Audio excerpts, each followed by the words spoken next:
सद्गुरुवे नमः। एक राजा धर्म प्रेमी हो गए, महात्मा जी के कुटिया पर जाते थे आश्रम में सत्संग सुनने के लिए। सत्संग के प्रति उनकी श्रद्धा और आस्था बढ़ती चली गई। तो राजा साहब ने उनसे दीक्षा लेकर के उनका शिष्य बन गए। एक दिन राजा साहब ने अपने गुरु महात्मा जी से बड़ा निवेदन किए, गुरुदेव राजमहल चल कर के कृतार्थ करें, वह राजमहल को पवित्र करें।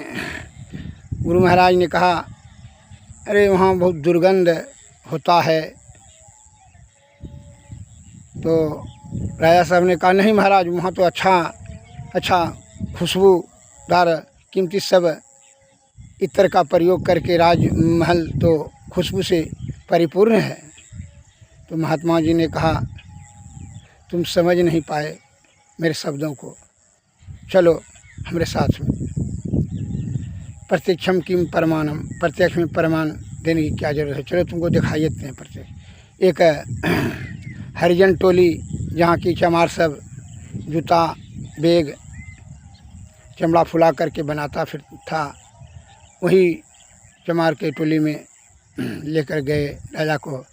वहाँ राजा साहब जैसे घुसे वह बस्ती, वो ग्राम में, चमटोली के ग्राम में, हरिजन के ग्राम में, जहाँ के जूता चप्पल बैग बेल्ट इत्यादि बनता था, उसके बदबू से, चमड़ा के बदबू से राजा साहब को लगा कि नाक फट जाएगा, दिमाग उड़ जाएगा।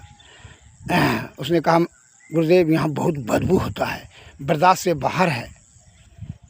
तो महात्मा जी ने कहा, ये सब जो रहा है तो इसको तो किसी प्रकार का कोई कष्ट नहीं हो रहा है, कहा ये सबका आदत हो गया है। तो उसने कहा, ये सबका आदत हो गया ना। तो महात्मा जी ने कहा, उसी प्रकार तुमको विषयों का आदत हो गया है। वहाँ काम क्रोध मद मोह ईर्षा लोभ ईर्षा राग द्वेष सब प्रकार का जो है विषय प्रयोग किया जा रहा है। अतः इसलिए वहाँ हमको इसी विषय में, विषय की दुर्गंध से हमको बर्दाश्त नहीं हो सकता है। इसलिए हम एकांत में जंगल में आश्रम बना के आते हैं, जिससे कि क्या विषय बड़ा बलवती होता है।